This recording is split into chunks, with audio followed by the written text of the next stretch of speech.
Assalamualaikum warahmatullahi wabarakatuh. Perkenalkan, nama saya Irma Yunita dengan NIM 23410104425. Di sini saya akan menjelaskan materi pembelajaran siklus air kelas 5 fase C. Halo anak-anak hebat. Hari ini kita akan belajar tentang siklus air, yaitu perjalanan air yang tidak pernah berhenti dari bumi ke langit hingga ke bumi kembali. Yuk kita pelajari bersama bagaimana air bisa berubah menjadi hujan dan kembali ke laut. Di sini saya akan menjelaskan tujuan pembelajaran. Setelah mempelajari materi ini, kalian diharapkan mampu yang pertama mengidentifikasi proses terjadinya siklus air, yang kedua menjelaskan manfaat air bagi manusia, hewan, dan tumbuhan, dan yang ketiga bisa menyebutkan dampak kekurangan air di lingkungan sekitar. Jadi, siapa kalian semangat belajar? Sebelum kita mulai, coba pikirkan, apakah kalian pernah melihat hujan turun dari awan? Menurut kalian, dari mana asal air hujan itu? Dan kemana perginya air setelah hujan berhenti? Nah, semua pertanyaan itu akan kita temukan jawabannya dari materi hari ini. Perhatikan gambar di media ini. Di media ini sudah digambarkan tentang perputaran siklus air. Di sini ada transpirasi, evaporasi, kondensasi, dan prestisipasi. Kemudian, apa pengertian dari siklus air? Siklus air atau siklus hidrologi adalah proses alam di mana air terus bergerak dari bumi ke atmosfer lalu kembali lagi ke bumi. Proses ini terjadi terus-menerus dan sangat penting untuk menjaga keseimbangan bumi. Siklus air terdiri dari beberapa tahapan, yaitu transpirasi, evaporasi, kondensasi, dan prestisipasi. Mari kita bahas satu persatu.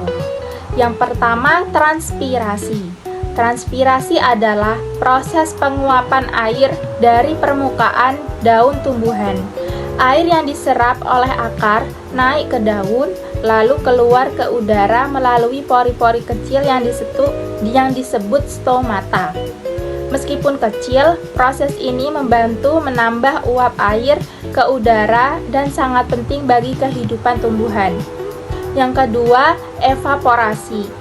Evaporasi adalah penguapan terjadi ketika air dari laut, sungai, dan danau berubah menjadi uap air karena panas matahari. Uap air ini kemudian naik ke udara dan menjadi bagian dari awan. Semakin panas cuacanya, semakin cepat proses penguapan terjadi. Yang ketiga, kondensasi. Setelah naik ke atmosfer, uap air mengalami kondensasi, yaitu perubahan dari gas menjadi titik-titik air karena udara di atas lebih dingin. Tetesan air ini berkumpul membentuk awan. Semakin banyak uap air yang terkumpul, semakin tebal dan gelapnya awan. Yang terakhir, prestisipasi. Nah, tahap berikutnya adalah prestisipasi, yaitu turunnya air dari awan ke bumi dalam bentuk hujan, salju, ataupun es. Hal ini terjadi ketika awan sudah terlalu berat dan tidak mampu lagi menahan air di dalamnya. Inilah yang menyebabkan terjadinya hujan yang kita rasakan di bumi. Semua proses ini terjadi terus-menerus. Air menguap, membentuk awan, turun menjadi hujan, lalu mengalir kembali ke laut. Begitulah siklus air menjaga kehidupan di bumi agar tetap seimbang. Manfaat air. Air memiliki banyak manfaat bagi makhluk hidup. Yang pertama, bagi tumbuhan. Air membantu proses fotosintesis dari tumbuhan. Yang kedua, bagi hewan. Air menjaga suhu tubuh dan membantu pencernaan. Yang ketiga, bagi manusia. Air digunakan untuk minum, mandi, memasak, mencuci, ataupun kegiatan sehari-hari lainnya. Tanpa air, tidak akan ada kehidupan di bumi ini. Kalau air berkurang, banyak hal yang buruk bisa terjadi. Manusia dan hewan bisa mengalami dehidrasi. Tanaman menjadi layu dan gagal panen. Bahkan bisa menjadi kekeringan dan kebakaran hutan. Oleh karena itu, kita harus menjaga agar air tetap tersedia. Beberapa cara yang bisa kita lakukan untuk menjaga air antara lain menghemat air saat mandi dan mencuci, menggunakan air secukupnya, menanam pohon agar tanah bisa menyerap air hujan, dan tidak membuang sampah ke sungai ataupun selokan. Ayo kita biasakan menjaga air mulai dari rumah kita sendiri. Jadi anak-anak, siklus air adalah proses alami yang sangat penting bagi kehidupan. Dengan memahami prosesnya, kita belajar untuk menghargai dan menjaga sumber daya air, agar tetap tersedia bagi generasi selanjutnya. Terima kasih. Semoga kalian paham dan cinta terhadap alam.